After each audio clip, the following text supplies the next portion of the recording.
Bruce Wells, thanks for joining us. I'm glad to be here. So the 150-year anniversary of the Drake oil well, the birth of the U.S. petroleum industry, it was quite a week. This is a big question, but give us your idea of just how significant this anniversary is to the U.S. industry.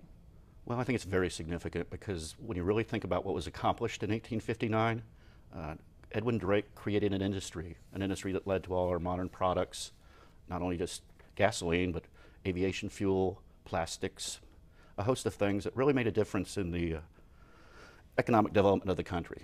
So he drills a well that's 69.5 foot deep and discovers oil. This is near Titusville. This is northwestern Pennsylvania. Northwestern Pennsylvania. So after that, what happens? One small refinery opens?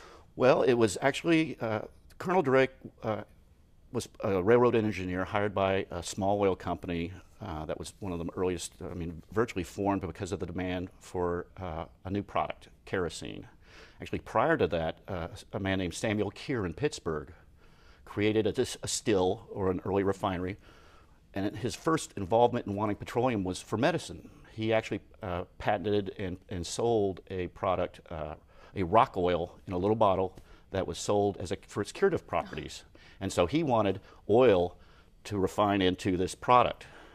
Later, as a gentleman named Benjamin Silliman came up with the idea for further refining oil, he invented kerosene. And that was really the world-changing event that when Colonel Drake drilled to 69.5 feet on August 27, 1859, it was to fulfill the increasing demand for this product. And he really was the first person to specifically drill for commercial quantities.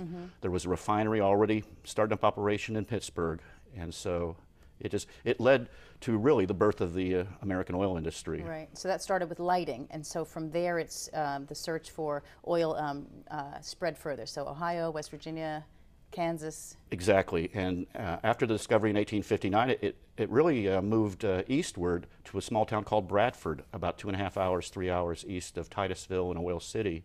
And it was in Bradford that they made even larger oil discoveries. And that was a community where truly a lot of the American oil companies were born. Companies like Pennzoil, Quaker State. They developed the technologies used for producing this new commodity. And the earliest pipelines began to be built. And so really, from there, they developed the drilling expertise and moved to, as other discoveries were made in Ohio, Kansas, Oklahoma, Texas. The drilling technologies and expertise developed in early Pennsylvania oil fields moved west, and to this day you can find second or third generation oil men whose original roots come from Pennsylvania. Wow. Because they followed the technology. They would hear of a discovery in Oklahoma and pack up the family and move there. So this is really a true American story. I mean, do you really see the story of oil and this industry in the United States as the story of people and their struggles and their challenges and successes and failures, truly transformational for this country? It really is, and I wish more people really understood that, because when you look at the domestic production, 90% of the wells drilled in the U.S. are drilled by these independent oil and natural gas producers. And these, as I said, are a lot of time multi-generation. They're very concerned about the environment.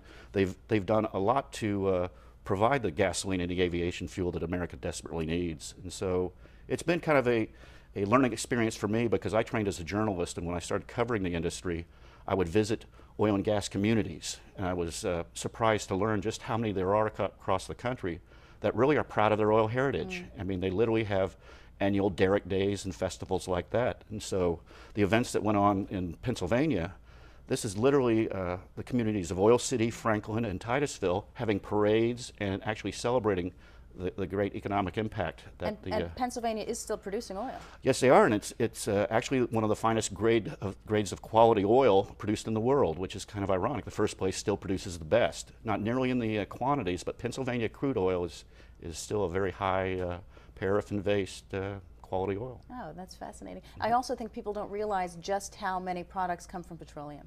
That's true, and a lot of the communities that have oil museums, one of the common exhibits they all have are products made from petroleum, and it truly is everything from mascara to aspirin to the plastic products that we're more familiar with, and a lot of times the public just takes for granted. If you really took away the products that came from petroleum, we would practically be back in the Stone Age. I mean, they are just literally a part of our everyday life and very, very valuable for our standard of living. And certainly an industry that has brought benefits in employment, tax revenue, things like that. Sure, and one of the things about the industry that people tend to forget, because it's really off the radar screen when gas prices are low, but it truly is a boom and bust cycle industry.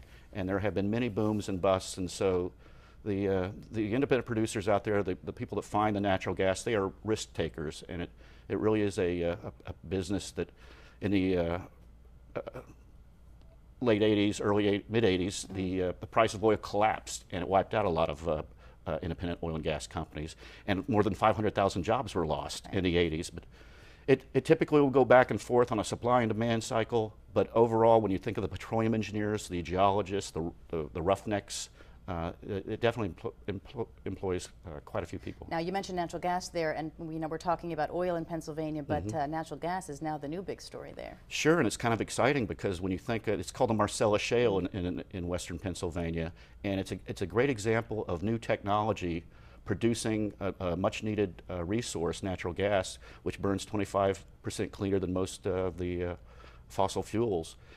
Years ago, I mean, a lot of times the geologists and engineers were aware of the reservoirs, but unless there's a price to support the technology to get to them, they simply couldn't do it. Now, if prices can remain or rise a little bit more, there will be a lot of production, and coming back to these old historic boom towns will be interesting because they're excited about it. They want to have the industry back there, even if after 150 years. Right, right, and even, I mean, it's no small issue. Even with today's, big move towards alternatives, you still see petroleum, natural gas as remaining vital to this country. Oh, I certainly do. I'm a big believer, and people have predicted the world is running out of oil 5 or 6 times since 1859, and always thanks to technology. The independent producer and the major oil companies have found ways to produce more oil and natural gas. And especially when you look at our transition period, we do need to move towards alternative fuels. But petroleum will really be something that will get us there, I think, beyond 2030 and 2040. So you have no thoughts that peak oil has arrived or will arrive anytime soon? I really don't, because I've seen predictions before, as I said. The first prediction, I think, was in 1880, that the United States will have no more oil. And it's just a matter of looking at the technologies that always come into play whenever the demand situation gets strong enough. It has to happen eventually. Well, no, eventually, quite probably it will. But I think we certainly have enough oil and natural gas, and especially natural gas, because even all the peak oil predictions are surprised at the levels of natural gas now being found with these new technologies. And literally, 10, 20 years ago, horizontal drilling, a lot of the technologies that were just completely off the radar are now coming into play and have really made a significant difference. So give me your take on these current efforts to bring in renewable on other alternatives and get away from foreign oil. I mean, gasoline, diesel engines still remain so efficient. I mean, what really can substitute for them? Well, I think we do need to get a lot more efficient and conserve a lot more. America consumes 25% of the world's petroleum. And in recent years, because of the recession and everything else, that consumption has declined. And if we could just be more efficient in our uses of these products, I think that would help in the transition. There really is a need to look at all the alternative options. But I really do think in the transition years, to get to those non-fossil fuels, we're going to need natural gas and the domestic production, because even using the most modern technology today, 60% of the oil is left in the ground. And so there are ways of, when you go back to an oil field like the one in Pennsylvania or the early oil fields of Oklahoma and Texas, you can produce using new technology. Right. And that typically has been underestimated. Each time people talk about running out of oil, they underestimate the inventiveness of the American people and these independent producers out there. But you do believe we need to get away from foreign sources of oil, continue to use domestically produced oil and gas until we get the alternative energies up and running? I'm a strong believer in that, because having visited the oil patch from California to Pennsylvania and particularly like Oklahoma and Texas, the reservoirs are there. If the price is high enough to support that production, to me the big danger is this increased dependency on foreign supplies, because even from an environmental standpoint, that brings dozens of heavy tankers off our coasts every day. And the risk for an environmental disaster, to me, comes from the oil tankers from overseas, where if we could produce domestically, we'd be in a lot better shape. Right. Okay. Well, Bruce, thank you for giving us a little piece of history about the oil. My pleasure. We Thank you, appreciate Susan. it. Bruce Wells, Executive Director of the American Oil and Gas Historical Society. Thanks.